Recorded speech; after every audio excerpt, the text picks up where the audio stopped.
Hello, Dr. Roswell.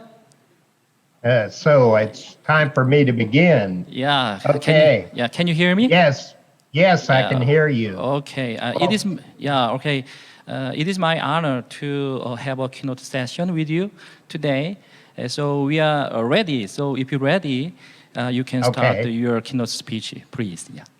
Welcome, and I'm delighted to be speaking to you from the U.S. East Coast, from the city where the campus of Penn State University is located. And today I'll be talking about measuring far transfer of learning. And I believe this is a topical subject for today. By the way, you can see my email address on this title slide if you should want to reach out to me after this presentation. So I'm going to get right into it because I have only a very short time to speak with you. As you know, I only have 40 minutes. Now, professors, it's easy for us to speak for 5 days, but speaking in such a short time is a real challenge. So I'm going to try to meet that today. And here's a poll. You don't have to take the poll if you don't want to, but this is meant to stimulate your thinking and get you to reflect on what we will be talking about. How many of your organizations measure how much people liked the training or the learning and development efforts that they participate in? How many of you give out smile sheets, participant evaluations at the end of your training programs? How many of you use some kind of testing, like pre-tests or post-tests, or even performance tests? How many of you make an effort to measure how much people apply back on the job in changed behaviors based on what they learned in the training? And here's the last one. How many of your organizations make an effort to measure the value of the innovation that people had stimulated from participating in training or learning? I don't know how you would answer, but I bet very few companies make any effort at all to measure the value of innovations that come from their training efforts. So you've already heard a little bit about an introduction about me, but here's my picture and some more information. And I'll start to get into today's agenda. And like any good manager, I have an agenda for my meeting. Here it is. We're in the introduction right now. We'll talk about then how to measure training and other talent development experiences. Training isn't the only experience. As you know, the 70-20-10 rule has become globally popular in the talent development community. If that's new to you, 70% of learning should occur on the job as a result of work assignments.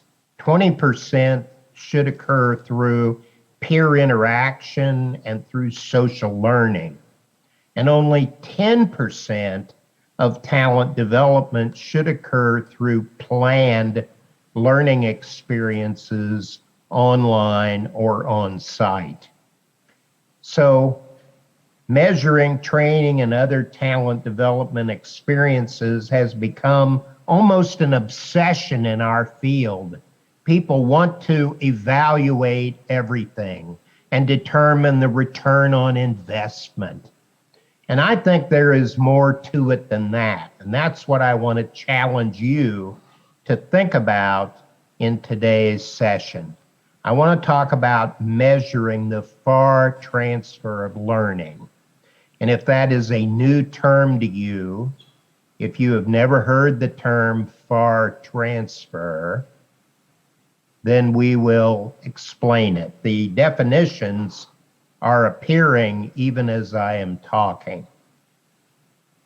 And then finally, at the end of my short talk, there'll be an opportunity for a summary and some Q&A. So here's my targets.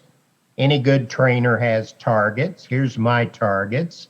By the end, you should be able to define the terms near transfer of learning and far transfer of learning. You should be able to list some ways to conceptualize what do we mean by those terms.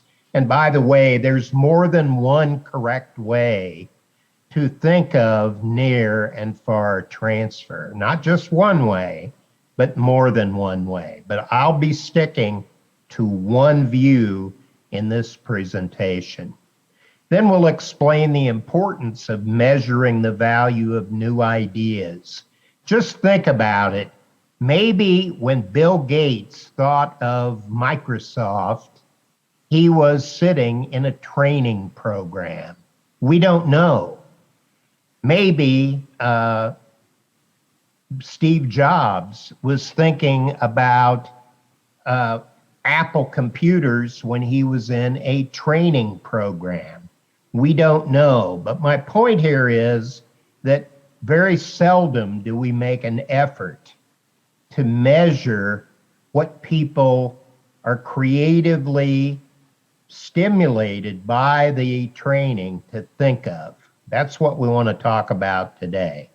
And I'll give you several tools as takeaways to help you think about how you can apply back on the job what I talk about and do it creatively. So that's going to be my goal for today. Now, I've published many books. You probably heard that already. One of my books is on innovation. Another is about how to accredit training programs to make sure that they meet the quality standards. We certify individual trainers, but we accredit training programs and organizations. And I also published a book that's very relevant for this conference with my colleague, Cho-Hun Park, who's a graduate of Penn State. The book just came out, Virtual Coaching to Improve Group Relationships. That book is about how we can create better social bonding, social relationships when we are working in remote settings, working in virtual environments. Very important topic for the future. So let's get into the second part of my presentation and focus on why we care about measurement and evaluation and some of the challenges we face when we set out to evaluate any kind of talent development experience. So we're going to start off by thinking a little bit about the issue of near and far transfer. Just think about it. Measurement is important because we have to justify the investments that the company makes in talent development or that we make in our own personal development. And there are many ways to justify investments. We can do it financially, but we can also do it in other ways. Will we benefit long term? When a family plans for sending their children to college, they are making an investment decision. Will it pay off? And so too do individuals make decisions about whether to invest their time in talent development efforts. By measuring, we can find some targets to surpass. We know what we want to achieve from the talent development effort. And by measuring it, we can tell whether we met or surpassed those targets.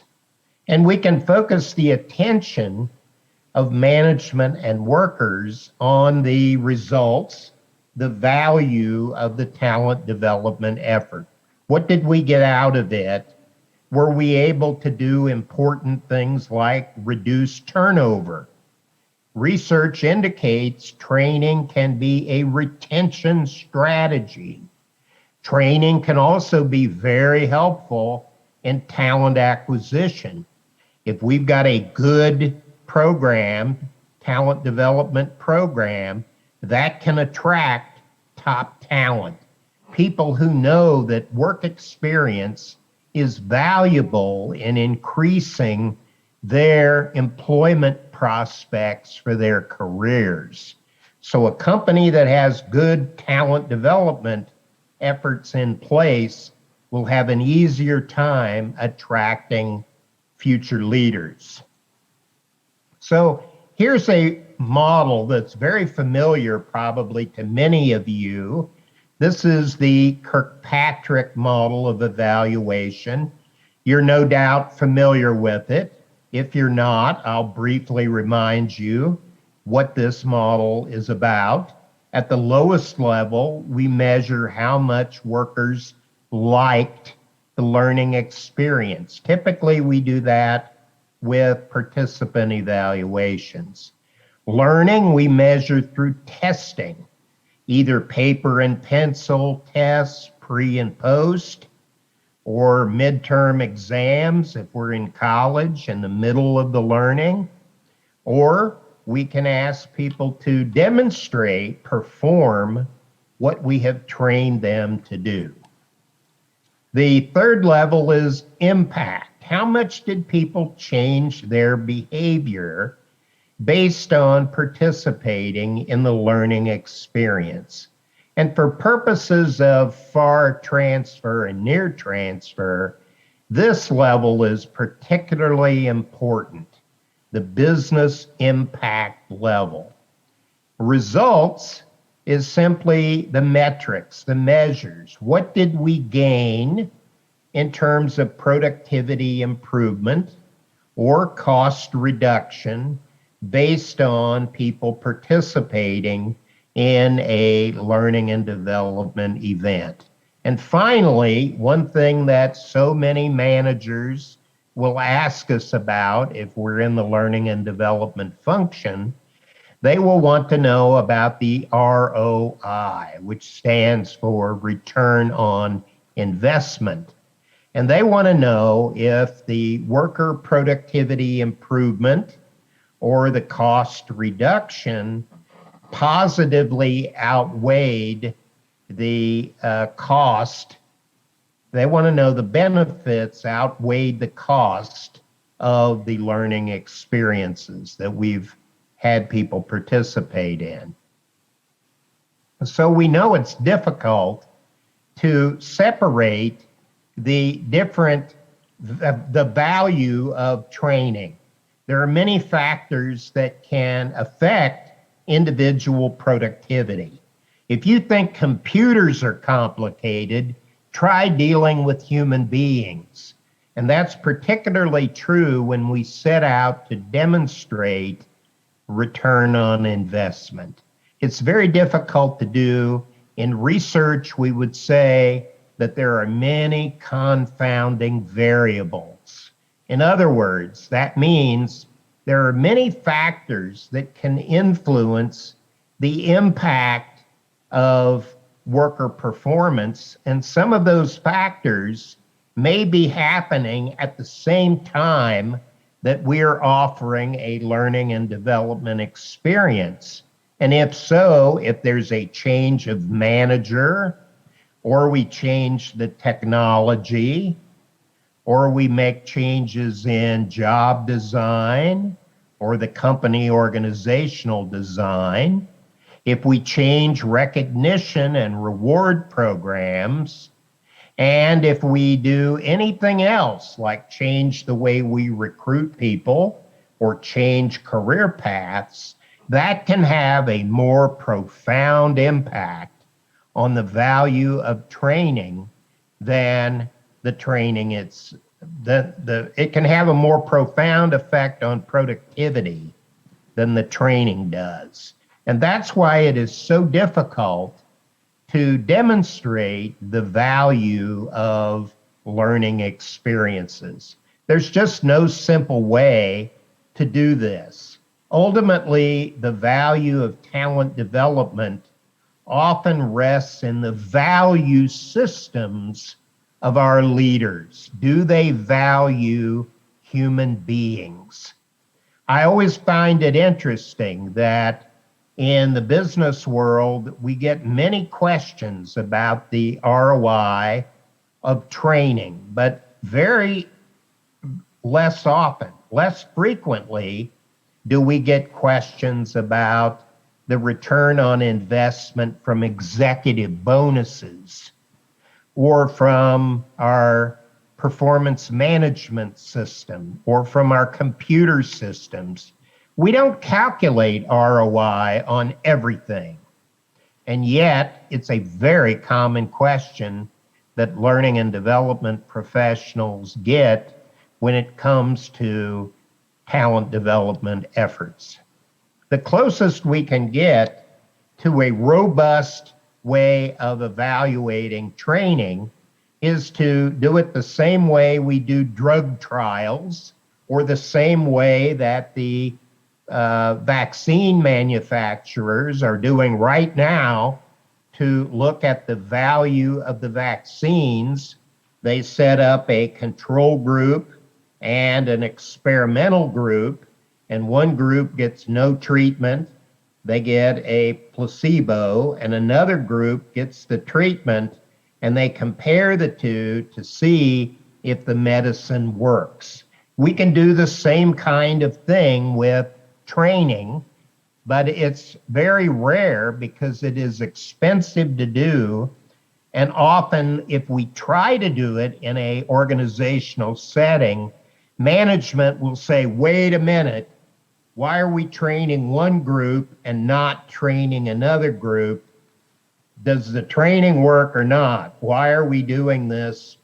Leave some people alone and give the training to others.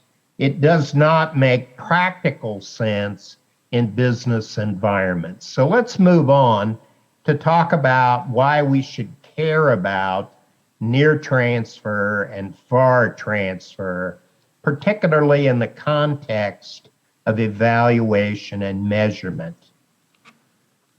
So sometimes we call transfer of training by another term, transfer of learning, but they both share in common the effort to try to determine how much off-the-job training transferred back to the job in changed behavior. And that's particularly true of near transfer. So when we look at this, we care about it because only 8% of off-the-job training transfers back to the job in changed behavior. Let me say that again. Only 8% of off-the-job training transfers back to the job in changed behavior.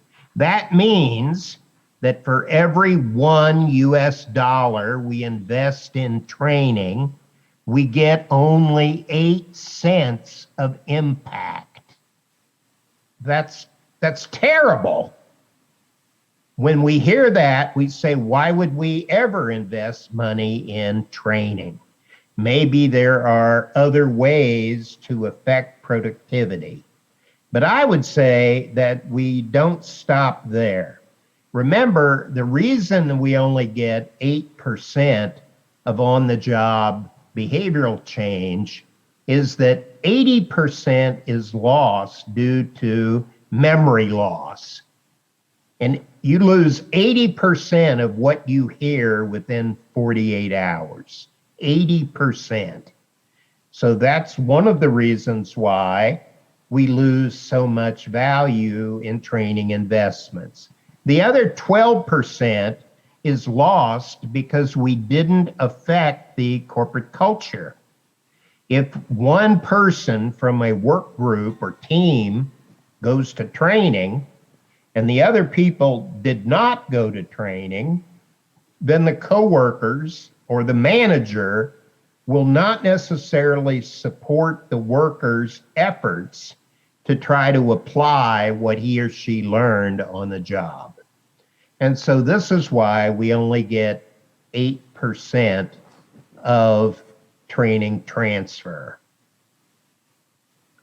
So training is conducted so people can perform their jobs and apply that training immediately. And that's why we care about near transfer.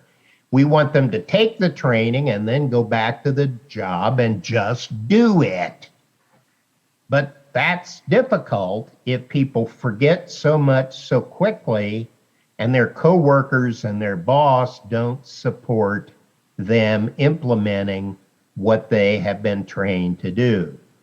So that's why we care about near transfer. And so I could easily spend a lot of time talking about near transfer. I don't think that it has been studied or applied nearly enough, but it has been looked at more often than far transfer, which is the topic I want to talk about next. So it is possible in measuring near transfer to go back and follow the worker who's been trained back to the job and count how often the worker actually applies what they've been trained to do. For example, if we put the worker through job interview training so that the worker can do a better job of interviewing people for jobs, we can follow the worker back to their job and observe them conducting interviews and see how well they applied what they've been trained to do. That's a way of measuring through observation. We can poll people. We can do a survey of workers and managers, and we can ask them how often they've seen people demonstrate the behaviors associated with training. That kind of research has been done, and more than once, and published. We can examine the measurable results that stem from those demonstrations of behavior. We can see how much productivity was gained or cost savings were gained as a result of participation in the training. So I developed an instrument, which we will hand out to you, it's in the handouts, to help an organization measure near transfer. This is just a sample. This is a longer survey than this, and you can take this back to your organization and ask your managers and your learning and development department how often they use these methods. And these methods are directed to different groups. So to create a corporate culture that supports the transfer of learning, we must do many things. And different groups must do different things. For example, top managers must do certain things. Middle managers must do certain things. Trainers must do certain things. The workers themselves must do certain things. And if everyone does at least some of these, then the impact we will get will be better than the 8%. That's the goal, is to increase the impact of our learning investments. That's what we want to do. So that's my first handout and take back to your job tool. You see, I'm applying exactly what I'm recommending that you do in all your training. I'm giving you a tool to take back to your job and just do it so that you can improve the transfer of training and help people get better at their jobs. But I think it goes further than near transfer. That's why I want to talk about far transfer. There's been far less research done on FAR transfer. That's why I'm very excited about the topic, because I think it begs that research and it begs practitioners and managers to look at this idea. FAR transfer means that creative insights were stimulated by participating in a learning experience. So some of you probably had this experience. You were sitting in a training course, maybe in a classroom, maybe online, and while the speaker was talking, you were thinking. Maybe you were doodling, maybe you were brainstorming, but maybe you were coming up with new ideas. Maybe those ideas were not directly related to the training, but you would have never thought of those ideas if you had not been in the training session. That's what I'm talking about in terms of FAR transfer. And I think we are missing a lot of the evidence of return on investment because we have never captured that information about the creative ideas that people came up with, where they took what they learned in the training and maybe pushed it further to better ideas. And that's what I think is a powerful idea, particularly now. So here's a model that I took, the Kirkpatrick model, and reinvented this. And I presented this model at several conferences. Usually it's rather controversial. You'll recognize the Kirkpatrick model, the 4 levels: reaction, learning, behavior change, and results. But I've added 2 levels above it: financial impact, that's the ROI measure, and then company business impact, which is tied to KPIs and the balanced scorecard for the business. And then I put it in a grid and I say we can look at every one of those levels at 4 different points in time. Before we implement the learning experience, during the learning experience, immediately after the learning experience, and long after the learning experience.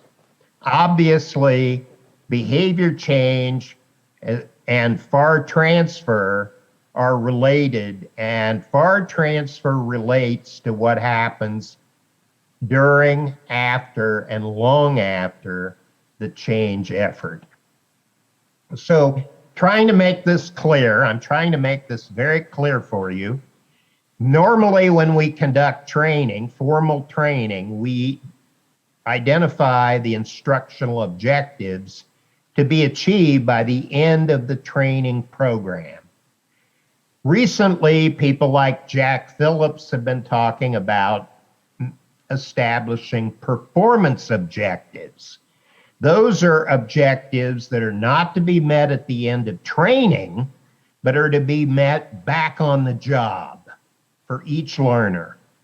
And I think there could be a 3rd level of objective we could set targets for before the learning event, and that would be for the FAR transfer. And so you can see that near transfer happens on the job right after the training. FAR transfer are those creative applications. So the point of this slide is to show you the relationships. We can plan for certain levels of creativity and innovation in our learning efforts. So we care about FAR transfer because we know that the world's economy is shifting to an innovation-based economy. Remember, we used to have agriculture as the basis of the world economy, and then it turned to manufacturing during the Industrial Revolution. And then we had information technology, which is the age that we are going out of, and the new economy is innovation-based. The poster children for the future economy are companies like Google and Apple and Microsoft, where it is their innovations that have made them such successful and admired companies. So FAR transfer is about how we can help people take learning and push it to new levels based on creative thinking. And that may give them an employment edge, and it may give their companies a competitive edge. This is a topic that has not been well researched, and it has not been effectively implemented in many organizational settings. FAR transfer has traditionally been overlooked because it's difficult to measure. How do we determine what were the creative ideas that people came up with as a result of participating in learning experiences? Whether those experiences are the 10% of planned on the job, planned classroom-based, planned online programs, or whether it's the 20% of peer interactions that lead to new learning, or whether it is the 70% of learning that we get from our work experience. So FAR transfer is all about pushing our learning into creative thinking. So probably the biggest challenges to measure the learning of any kind is that managers and workers just don't think about it. You know, sometimes it's an out-of-the-box thinking question. We don't normally think about going the step beyond simply measuring how well they apply what we have taught them to do. But in the future, we need to get better at helping our workers stimulate innovative thinking. So now is the time to start thinking about both near transfer and far transfer. So we can do this. We can even modify our smile sheets, our participant evaluations. We can ask people, this is an assignment I often gave my graduate students. I would say, how could we measure all of the 4 levels of Kirkpatrick on a smile sheet, on a participant evaluation? And then I divide them up into groups, and they go crazy trying to think how to do that. And I'm looking for a very easy answer. You ask the question on a smile sheet, what do you feel you learned? What was the single most important thing you learned in the course? And let the participants answer that. The second question is, what did you like most about the program? Third question is, what do you plan to apply back on the job based on the training you received? And then the fourth question is, what do you believe will be the gain or loss for the company based on your participation in the training? And I think we could add additional questions to that. We're not talking about robust measures. This is not the rigor of experimental design in research, but it is compelling. Often managers are swayed by powerful anecdotes, and those anecdotes may stimulate avenues for us to look at that do lead to a rigorous outcome.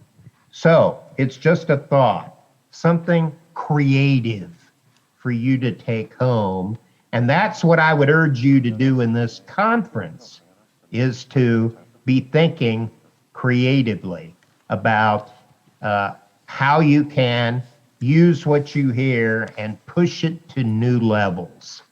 So some of the ways we can look at measuring FAR transfer, we can go back, follow workers back to their jobs after they participated in online or on-site experiences, and we can count how often they have demonstrated new behaviors that take what we have taught them and move to a next level. We can poll people about their creative applications, how they took what we taught them in planned learning events and pushed it to new ideas. We can document the existence of innovation based on each learning experience that the company invests money in. So here's another tool. I took the tool on near transfer and modified it to make it more focused on measuring or the methods by which we could facilitate or help make FAR transfer more likely to happen. Ways we could get different people and different stakeholders to encourage innovation. And I'm giving you a second questionnaire that you could take back to your company as you could the first two, and use this to gather ideas from your learners, from the people who participate in planned learning experiences. You could ask them for stories. You know, stories are powerful. Storytelling is how we communicate corporate culture. It's through the stories we tell people that shapes their understanding of our company culture. So let's ask for stories from our learners about the creative ways they have taken what we taught them in planned learning events and turned those into creative applications. Maybe we won't get every participant or every learner to answer, but just a few of these answers may give us powerful new information about return on investment information that we didn't even know existed. So let me ask you to think about this for just a moment. Here's a chance for you to participate. The biggest barrier to FAR transfer, in your opinion, is what? I understand there are a lot of people online. You don't have to participate if you don't want to, but here's a chance. What do you think keeps it from happening? Well, if you don't want to answer, that's fine, but I already indicated that one barrier is people just don't think about it. So I've given you a seed to take home, plant, and think about. So my summary for this session, we define the terms near transfer. That's where you take what you've been trained to do and immediately apply it. But only 8% of off-the-job training transfers back to the job in changed behavior. So we have our work cut out for us if we want to make near transfer better.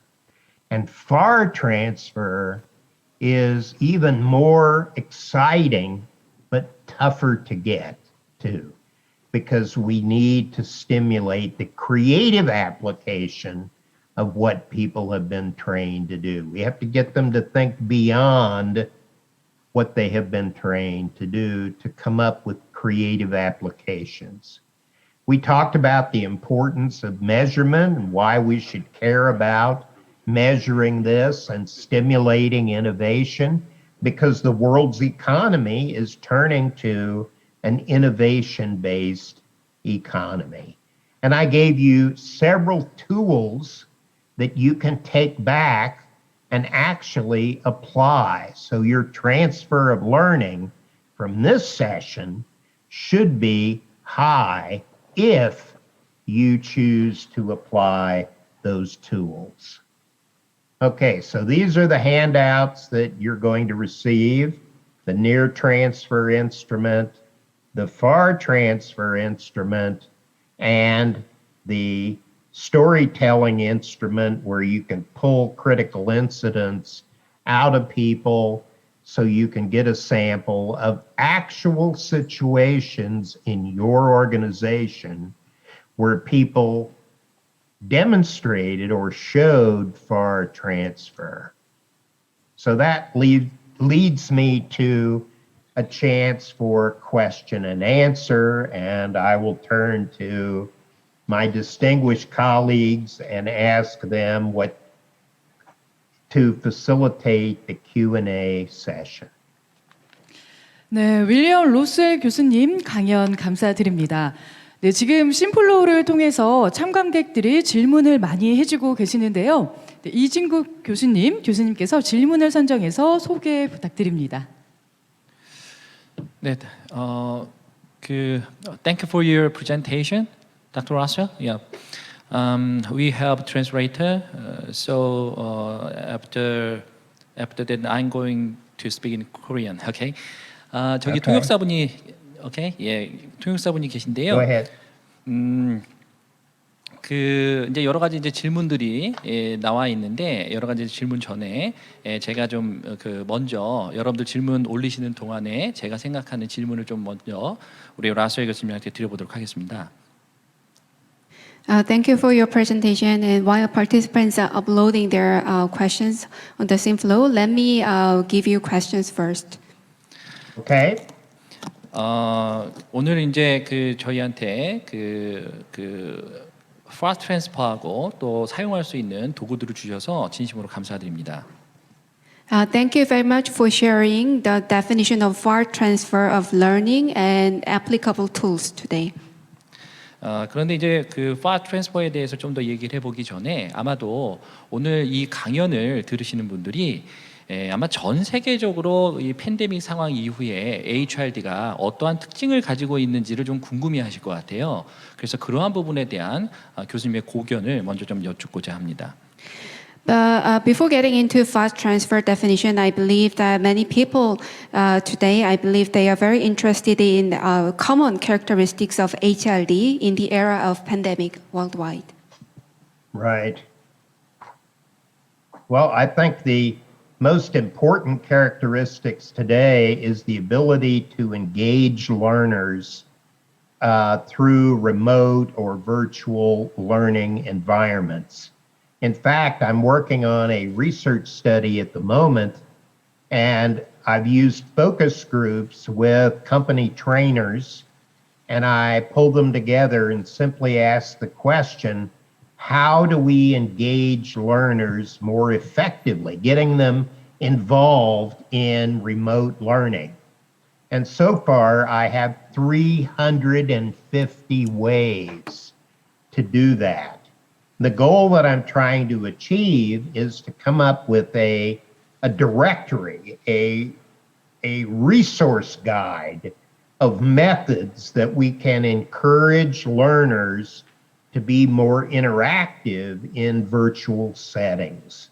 And I think that's a key characteristic that today's HRD practitioners must have. Another one is the ability to build informal social relationships.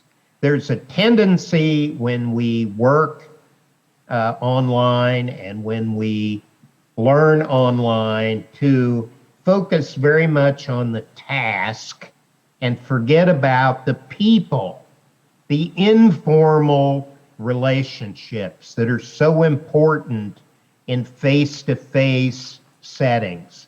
When I'm in the office, I can talk to people in the hallway, in the restroom, in the cafeteria, and I can ask them how their family is or about their love life or anything I want to.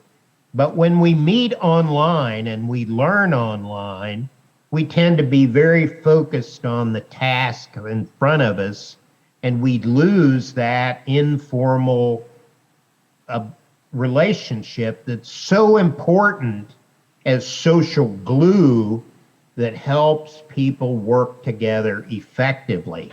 That's why in the US, suicide rates have skyrocketed during the pandemic. People feel lonely. Today, HRD practitioners must be better than managers about helping people connect with each other, become socially connected. And that's critical, whether it's in the work setting or whether it's in learning and development settings. So that's how I would answer that question. 네, 감사합니다. 라셀 교수님. 아마 지금 전 세계적으로 우리가 이제 그 비대면 교육들이 활성화되다 보니까 또 몰입에 대한 문제들, 또 비즈니스 상황에서 업무의 몰입에 대한 문제들, 이러한 부분들이 계속 이슈가 되고 있는데요.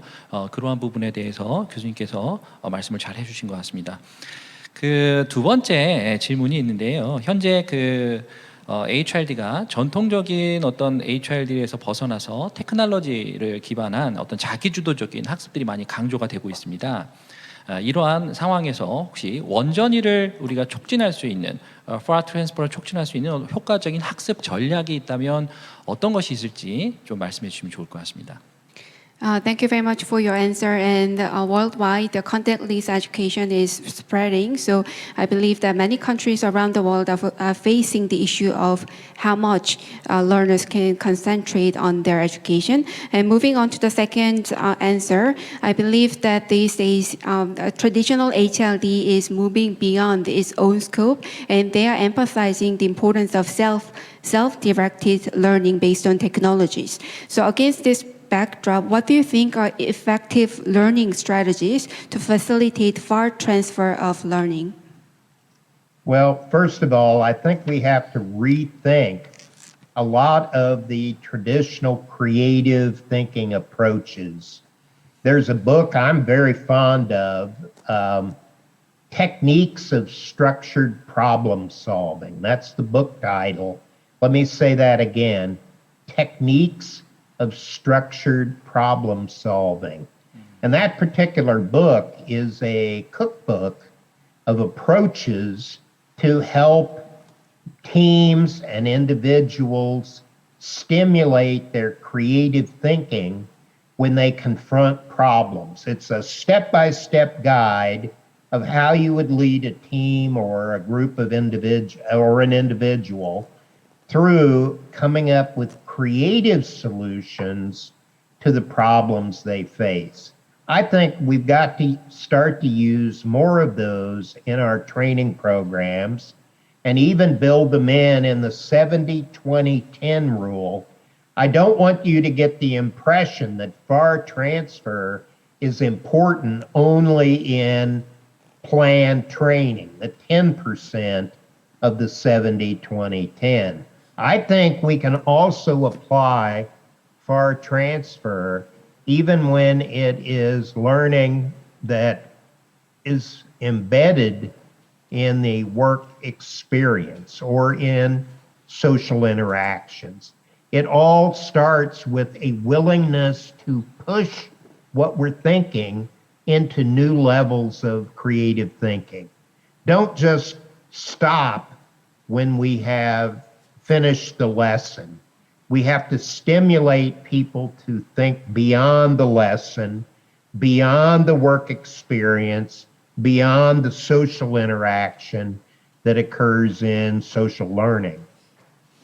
So I think that's one of the ways, and I think we can build in creative thinking activities at the end of planned learning experiences, and we can even do it in work experience situations. We can give managers lists of questions to ask their workers when they come back from training to stimulate their creative thinking. I think there are a lot of things we can do, but again, the biggest barrier is doing it, being willing to do it, or even thinking about it. That's our biggest barriers. 네, 감사합니다. 답변 감사드립니다. 그 지금 청중들이 몇 가지 이제 질문들을 하셨는데요. 그 청중들이 하신 여러 질문들 중에서 한 개 정도를 뽑아서 질문을 좀 드리고자 합니다. Thank you very much for your answer. And many participants uploaded their questions, but because of time constraint, maybe I can select one question among them. Okay.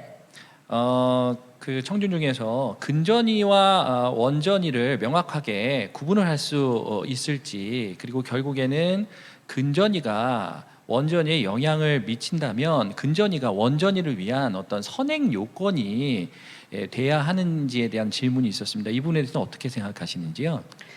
The question is, first of all, is it possible to clearly distinguish between near transfer and far transfer? That's the first question. And second question, assuming that the near transfer affects far transfer, do you believe that in that case, the near transfer should work as a prerequisite or preconditions of the far transfer? Yeah, that's a really good question.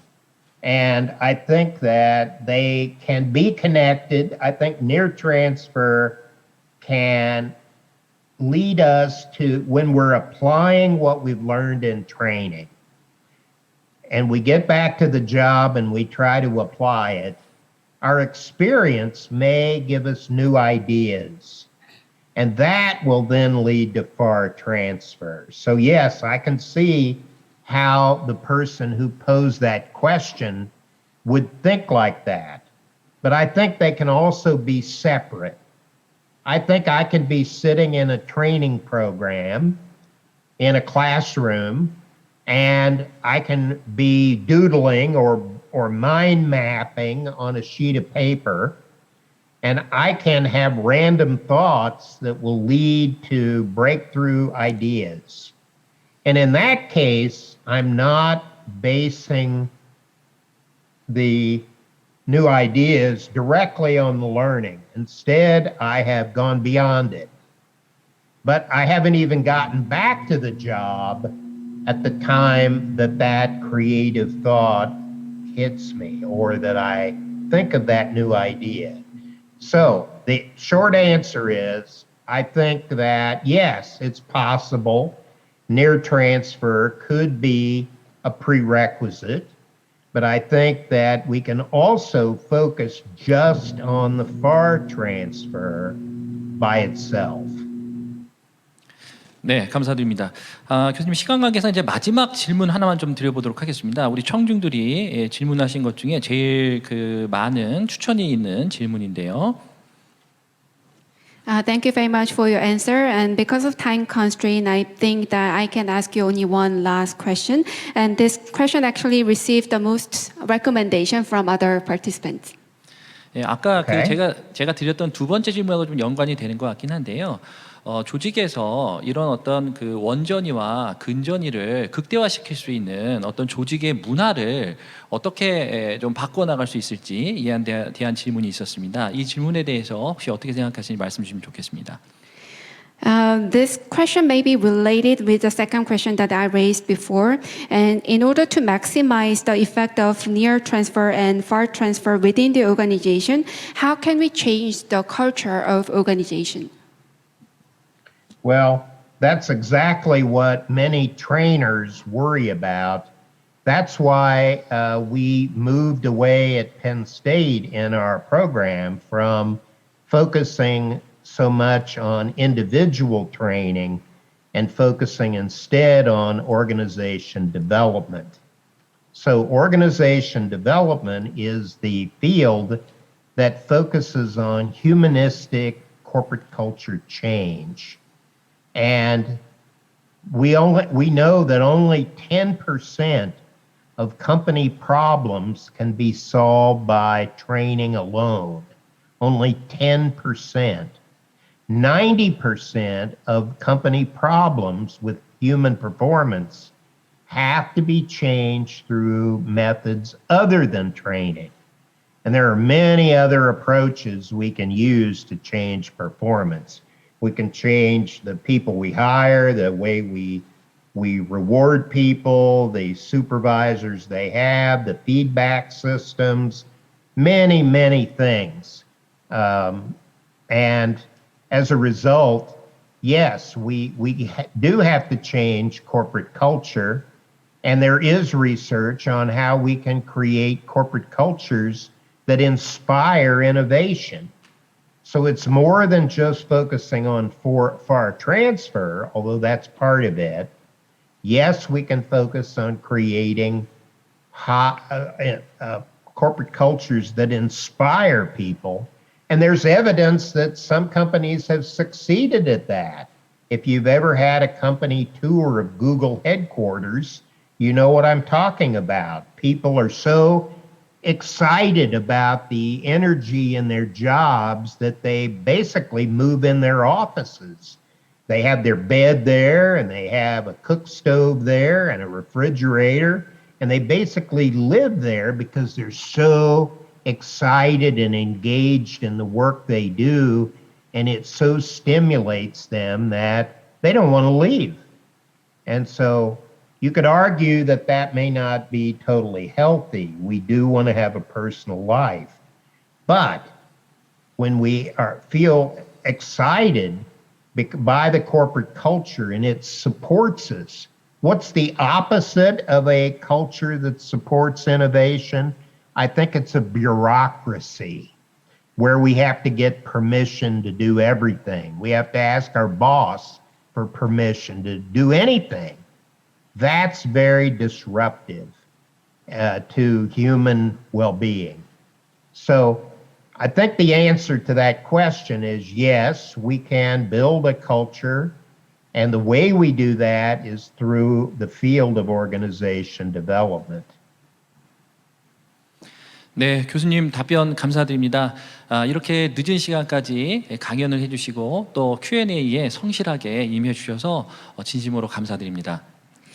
Thank you, Professor, for your answers, and thank you very much for your time, despite your busy schedule, to give us presentation and to participate in Q&A. Thank you very much. 예, 큰 박수로 우리 thank you. 교수님께 예, 감사하다는 표시를 해주시면 좋겠습니다. 네. 네, 시차로 인해서 늦은 시간임에도 교육 인적자원 개발 컨퍼런스에 관심을 가지고 함께 고민하는 시간을 가져주신 것에 대해 깊은 감사를 표합니다. 네, 다음으로 이진구 한국기술교육대학교 교수님과 한국의 인적자원 개발에 적용하는 부분에 대해서 공감대를 나누어 보는 시간을 갖도록 하겠습니다. 큰 박수로 환영 부탁드립니다. 네, 반갑습니다. 좀 전에 소개받은 이진구 교수라고 합니다. 제가 이제 강연 시간을 원래 15분 정도 부여를 받았었는데요. 근데 제가 생각하기에는 아무래도 라스웰 교수님한테 현재 미국의 상황이라든지 또 여러 가지 질문들을 더 들으시는 것이 좋으실 것 같아서 저는 교수님의 강연을 중심으로 해서 굉장히 좀 짧게 이런 어떤 시사점에 대해서만 말씀을 좀 드리도록 하겠습니다. 아까 제가 이제 세 가지 질문 정도를 미리 라스웰 교수님한테 드리려고 했는데 첫 번째, 두 번째 질문 드렸고요. 아마 마지막 질문은 아마 교수님의 답변 중에 있을 거라는 생각이 듭니다.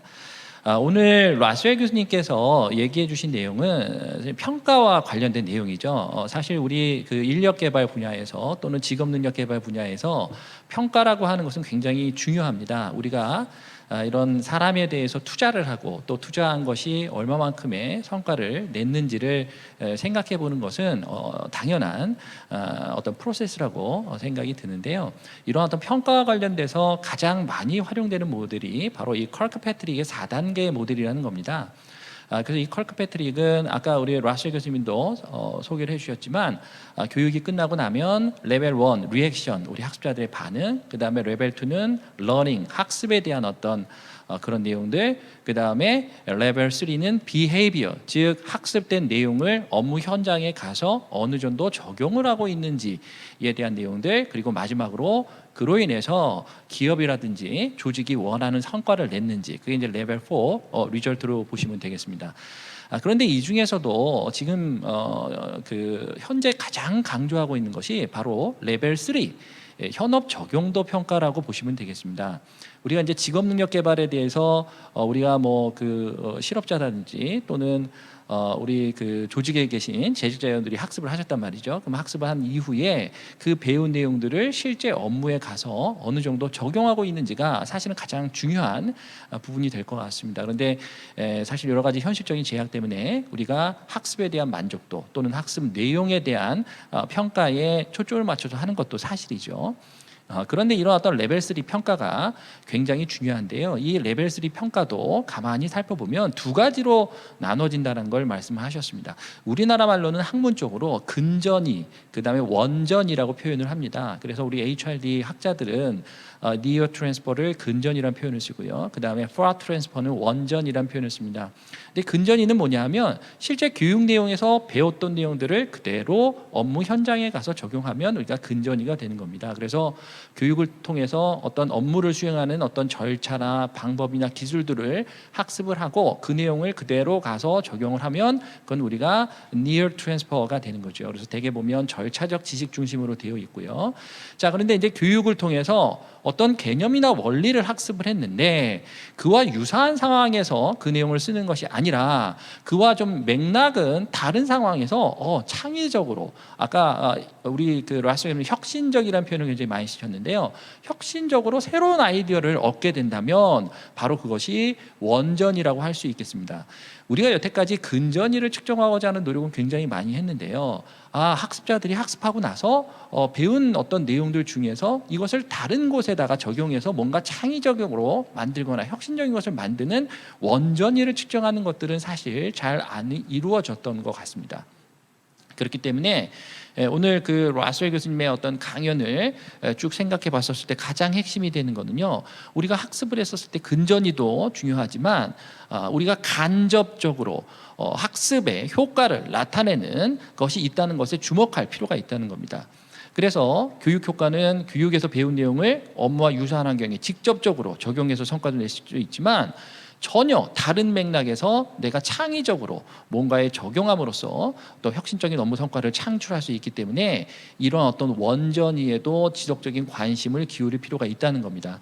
사실 우리가 이제 교육을 받게 되면 우리 강사님의 강연이나 또 교수님의 어떤 강의들을 듣다가 보면 이런 내용을 저기에 적용할 수도 있겠구나, 이런 경험을 누구나 다 하셨을 거예요. 아마 이런 부분들이 사실 원전이와 관련된 내용인데요. 이런 어떤 원전이를 측정하는 노력들을 좀 많이 해야 되겠다. 그럼 원전이를 측정하기 위해서는 그럼 어떻게 해야 되냐? 저는 아까 그 라스웰 교수님이 보여주신 여러 가지 이제 장표들 중에서 학습 목표를 우리가 처음부터 확장하는 것이 좀 필요하지 않나라는 생각을 들었습니다. 아까 우리가 그 라스웰 교수님이 얘기하시기로는 학습의 목표는요, 크게 원래는 요새 두 가지로 얘기를 많이 합니다.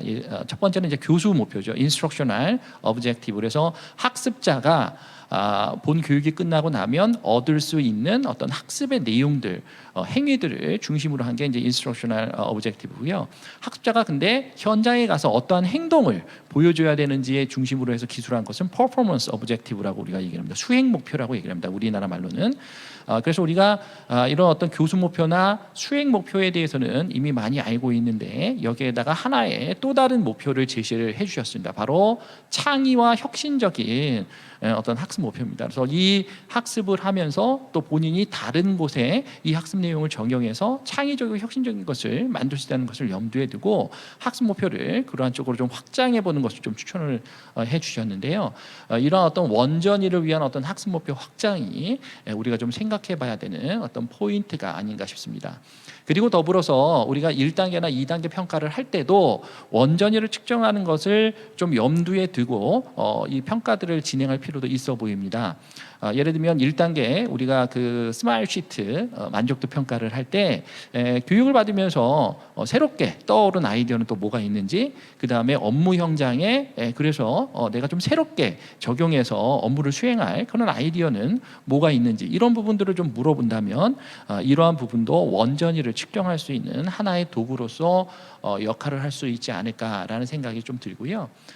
그 다음에 이제 라스웰 교수님께서 실제 우리가 그 원전이와 근전이를 진단할 수 있는 또 툴 세트를 좀 제공을 해주셨어요. 물론 아직 그 트랜슬레이션이 되어 있지는 않지만 그 내용들을 보면서 우리가 현업 적용도를 이런 어떤 도구를 활용해서 평가를 해볼 수도 있을 것 같습니다. 그래서 얼마나 업무에서 혁신적이고 새로운 행동들을 보여주고 있는지, 그 다음에 본인들이 받았던 교육이 업무 현장에서 이런 혁신적인 행동, 또 새로운 행동을 하는데 어느 정도 도움이 됐는지, 그리고 구체적인 사례는 무엇인지, 그리고 혹시 그 사례가 금전적으로 측정 가능한 사례가 있는지, 이런 부분들에 대해서 우리가 현업적으로 평가를 하면서 조사를 같이 한다면 이런 어떤 원전이를 확인할 수 있는 또 하나의 접근 방법이 되지 않을까라는 생각들을 해봅니다. 종합해서 오늘 그 라스웰 선생님의 이제 기조 강연을 제가 이제 그 들으면서 시사점을 좀 정리해 보면 이런 것 같습니다.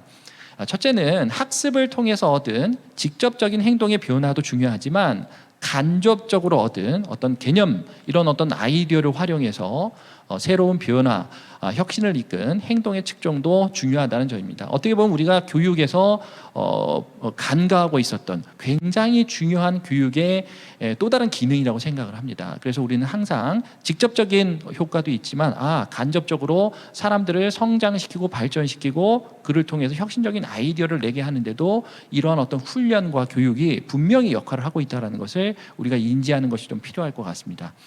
그 다음에 이런 어떤 훈련 프로그램이나 또 HRD 프로그램을 운영하는 어떤 담당자분들은 이런 어떤 원전이의 개념을 좀 적용해서 교육 프로그램에 간접적인 효과를 창출했던 어떤 사례들을 좀 조직 내에서 발굴하고요. 되도록이면 그래서 교육 프로그램의 어떤 정당성, 효과에 대한 뭐 이런 부분들을 좀 보여주기 위해서 우리가 금전적인 이익을 좀 더 측정하고자 노력할 필요가 있지 않을까라는 생각이 듭니다. 우리가 ROI라는 표현을 쓰죠. Return on Investment, 투자 수익률입니다. 그래서 교육에 대해서 투자를 했었을 때 얼마만큼 수익이 일어났는지에 대한 부분을 우리가 생각을 하면서 이런 어떤 프랙티스를 발굴하기 위해서 좀 노력해야 되겠다라는 시사점이 있는 것 같습니다.